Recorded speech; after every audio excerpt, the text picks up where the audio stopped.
right, guys, I want to get into the meat of what I wanted to talk about today, which is that I wanted to talk about why Cori Bush called Byron Daniels a white supremacist, or Donalds. I keep saying Daniels in my head.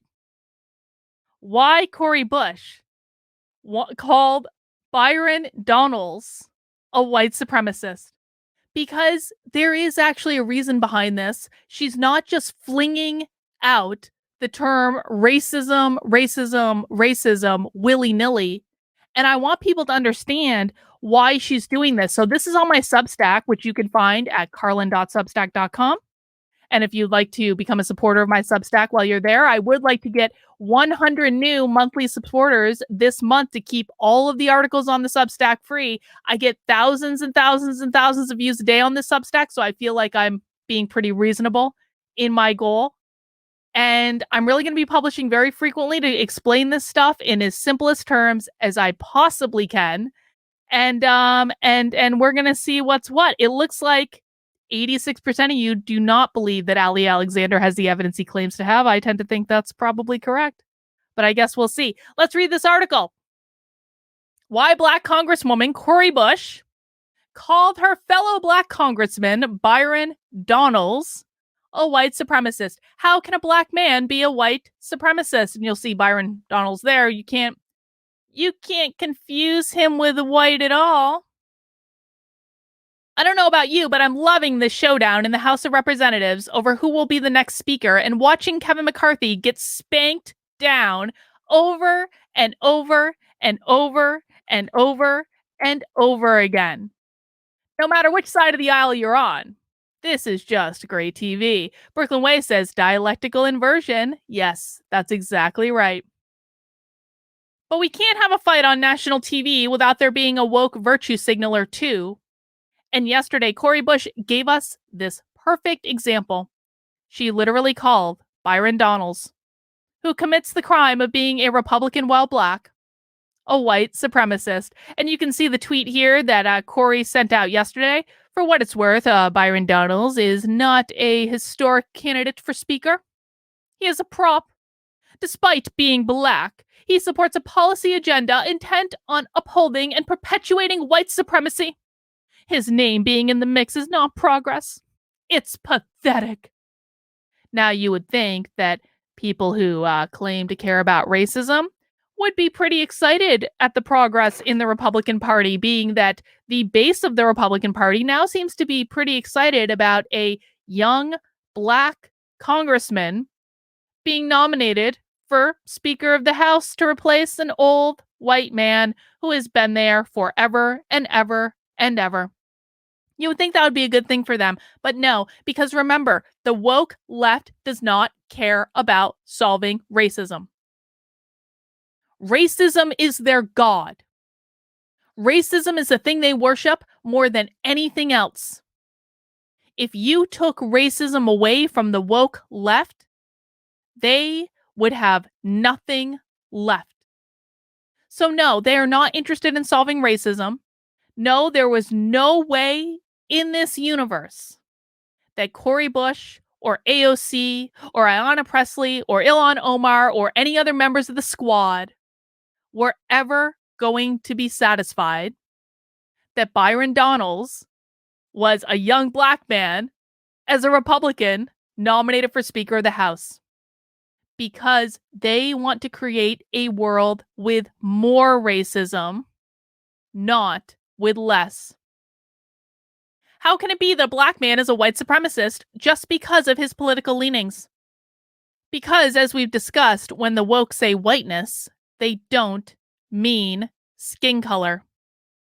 Whiteness is a code word for capitalism. You see, the far left believes that racism was created when the first Black slaves came to America in 1619, even though that is not factually correct. They came in the 1500s and they came to Florida, but that's a different thing for a different day. This is when systemic racism began. They believe that white people who prior to this hadn't thought of themselves as white because they thought of themselves as French or English or German or Italian, or actually Italian, not so much white, but they do call Italians white people of color. Again, different topic for a different day. But the point is that the woke left believe that white people didn't consider themselves to be white until they were in America. Because prior to being in America, they were identifying themselves based on their ethnicity. But when they came to America and they brought black slaves to America, which the woke left say happened in 1619, but didn't happen earlier than that. But we're just working off of their brain for right now.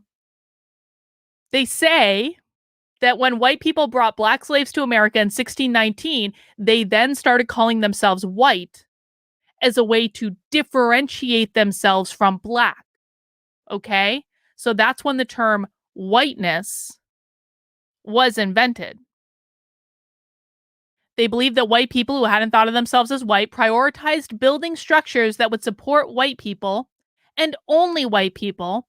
And we still live with those structures today. And by the way, there is this is one of those things with the woke left that there is some truth to that. There is truth that the way our country developed started with structures and policies that were, well, racist. They were. And we need to acknowledge that. And then we built things on top of those. And then we built more things on top of those. And then we built more things on top of those. The problem is that it is not a reasonable solution for us to rip down everything we've built in the last 300 effing years and start over again. That's not a reasonable solution. The United States is a more perfect union. What that means is that we will never achieve perfection. The only thing that we can strive for is to become a more perfect union, to make progress bit by bit. You can't rip down the entire system and start again. It's just not going to work. But that's what they want. That's what they say is necessary to get rid of systemic racism. Even though many of the policies that were implemented have now been reversed, or there have been new policies on top of them that make them ineffectual, things like that. Today, the woke argue that because black slaves were considered private property back in the day, that capitalism was the real evil behind slavery. That is why you'll find so many on the far left say they are in favor of abolishing whiteness and capitalism in the same sentence. They view these terms as interchangeable. And here's an example from a teacher trainer that I wrote about on my Substack in the Cambridge, Massachusetts school system. She did a webinar in which she literally said, you can see it on the screen, being an abolitionist is anti-capitalism because there's a connection between capitalism and slavery. And honestly, to me, that's whiteness. And we have to eradicate whiteness and abolish whiteness as well. This woman, Dina Simmons, who got paid $32,000 to spend 2 days training the administrators in the Cambridge, Massachusetts public schools. Yes, she did. We have a FOIA request for that. She is literally saying in the same breath, she wants to abolish whiteness and she wants to abolish capitalism because the woke left view those as interchangeable. They view them as the same thing. So you're not going to be able to go into a dictionary and look up the term whiteness and see capitalism next to it. That's not the point I'm making. The point I'm making is about how they use the term in everyday language. What is the common understanding that they have of the term? And I promise you, I have watched thousands and thousands and thousands of hours of these people talking about this stuff and training other people on this stuff. When they use the term whiteness, they are using it interchangeably with the term capitalism. And oftentimes they'll use both in the same sentence, referring to the same thing. That's what they mean. And if you want to know more about that, you can head over to this article. And I've got a link to another article I did about how the 1619 Project itself harkens back to the Communist Manifesto. That's another article you can read on my Substack, carlin.substack.com. Maybe I should get a little banner. Bing! There we go. Moving on. See, oh God, I knew I was going to put Daniels in one of them because I had Byron Daniels in my head all day and his last name is Donalds. I feel like I'm being so I don't know why I can't get his name. I'll update that later. What that means is that Byron Donalds is considered a white supremacist because he is a black man that believes in private property, individualism, and meritocracy. He believes in capitalism and therefore is upholding institutions the woke left believe are white supremacist in nature. His skin color is irrelevant. The only thing that is required to be a white supremacist is to embrace. Obviously, I was missing words there. I meant to finish a sentence. The only thing that's required is to embrace capitalism, is what the sentence was going to be finishes. I wrote this really quick before I started the stream because I wanted to get it up. I apologize for leaving a sentence just hanging there. I'll fix it later. This isn't the first time we've seen something like this. The media has been trying to advance the idea of multiracial whiteness since January 6th happened, with the latest effort just a few days ago by the Los Angeles Times. The Los Angeles Times, two or 3 days ago, printed this column. White supremacy comes in all colors. 2023 will make it impossible to ignore, with a giant picture of Kanye West. Now, Kanye West might not be your favorite person in the world. I can certainly understand why that might be. I have issues with Kanye West myself. I think he needs to get on medication. I think he's manic depressive.